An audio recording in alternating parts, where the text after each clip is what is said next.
Dear Queenagers, thanks for all your lovely emails about friendship, which came in after last week's newsletter. It seems like we really hit a nerve with that topic. I'm not surprised, as the discussions at the circles on the theme of midlife friendship have been so deep and intense. During the online circle last week, we heard a lot about the loneliness of midlife, how we can lose friends through all sorts of different kinds of things. We heard about moving countries or places, divorce, so many tales of couple friends not sticking the course, misunderstandings. Sounds like quite a few went down during COVID when the pressure was on and WhatsApp groups got a bit heated and out of control. And illness, both our own and that of a spouse. Lots of letters about close friends who should have been there but weren't. And then there is that sense of drift over time. Would she still be a friend if I met her now? Or the weird sense that someone, or even worse, a group that we thought we were in with and were really our close mates, suddenly arranges a big event or outing and we're not invited. Ouch. I think it's okay to realise that some friendships run their course, but it is still hurtful to realise that a friend we thought was forever was actually just, as that old saying goes, for a reason or for a season. But what came through really clearly, both in the circles and in all your lovely emails that you sent, was a desire and need to make new friends at this point. Many of you told me that Noon is a good forum for that, because the women who come have already lowered their guard a bit simply by being here. I know that Queenagers come for authentic and honest conversations, which isn't always the case in the rest of life. I hope Noon feels like a safe space to explore the stuff we can't always talk about with our old or social friends. Maybe that's because we're still working it out ourselves, the reason why we don't want to share it with them, and we don't necessarily want people to gossip or know what we're thinking before it's actually clear in our own mind what we're trying to do. We don't want to set the hair running. But it can also be because sometimes when we're trying out new versions of ourselves, it's good to road test them amongst those who don't know us in our old incarnations. New friends, like the women that you might meet in the Noon circles, are more likely to see, love and believe in our new self because they don't have the baggage and they aren't invested in the person that we used to be. I think also at Noon, we're all a bit more sympathetic and understanding of each other. After all, we're often here because we're in flux or know something needs to shift. And I set up Noon to help others in a way that I was looking for myself when I went into the midlife chrysalis, or clusterfuck as we call it. I love the honesty and the adventurousness of you all. And I feel that we're all united in that sense of not done yet, that we're all looking for the next phase, a new path, and that we can inspire and support ourselves to become that. And in fact, that sense of a shared mission is a great starting point for friendships.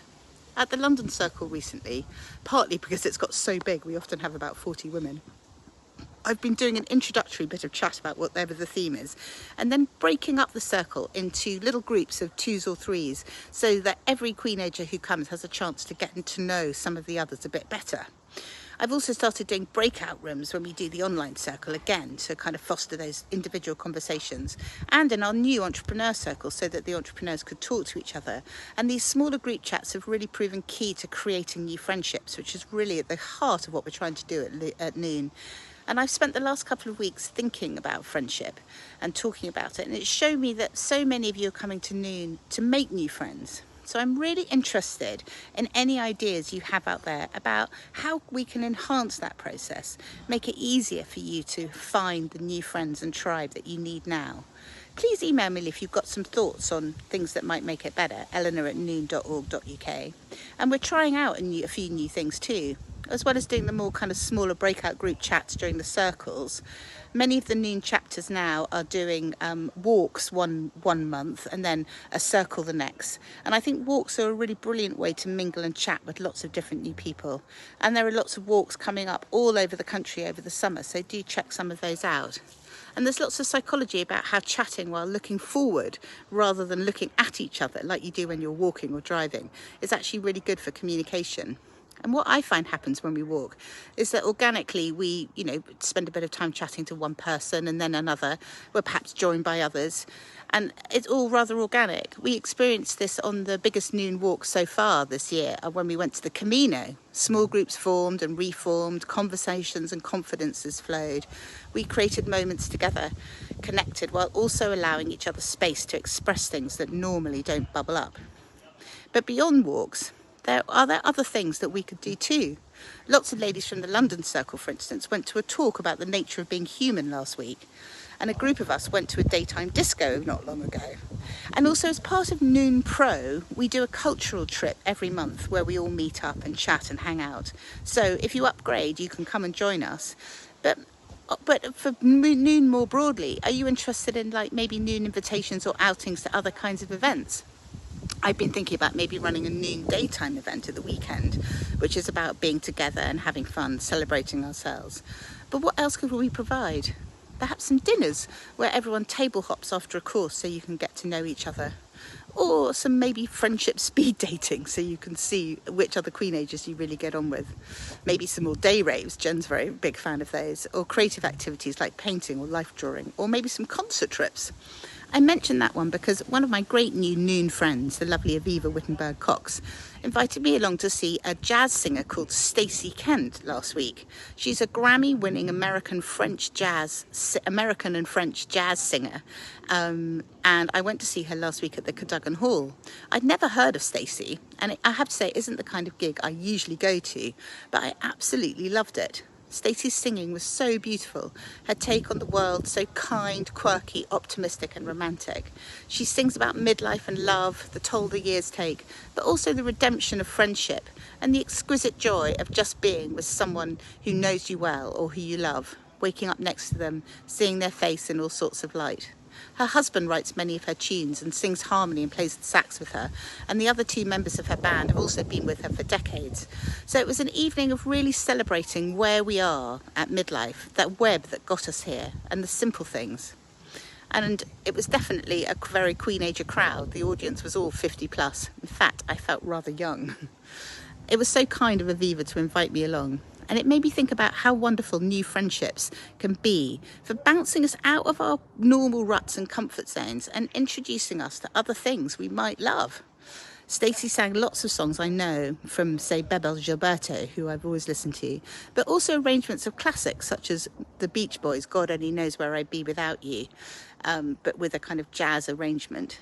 And she finished with a lovely rendition of Husher by Mountain from Chitty Chitty Bang Bang, which really reminded me of my big daughter playing the lead in that when she was little.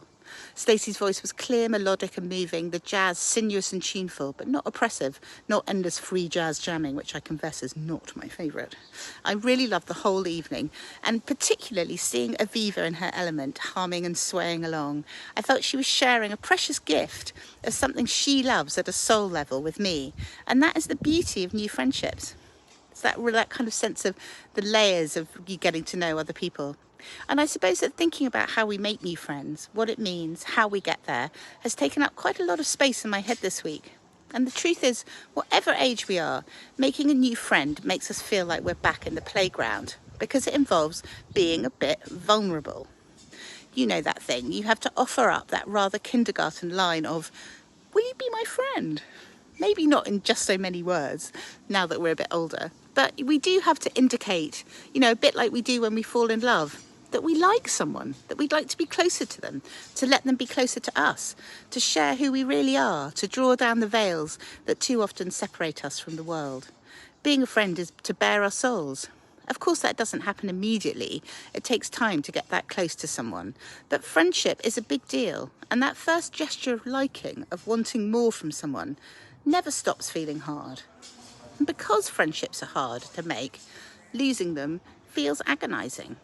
So thanks so much for all your lovely emails and thoughts and confidences, and do tell us what we can do to connect you all even more. And while we're at it, one of the very best places you can make a new friend is on a retreat. I know, because that's where I made lots of my new midlife tribe. They emanate from spending intimate time with people.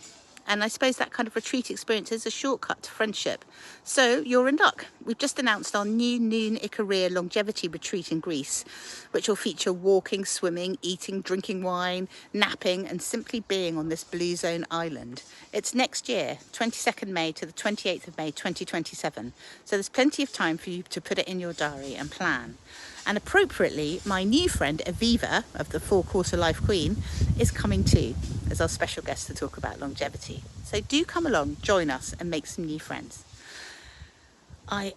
This comes to you from a garden in Horsham where I'm hanging out with some old friends because it's a friend's 60th birthday. So I hope the sound quality isn't too bad. And thanks as ever for spending this time with me.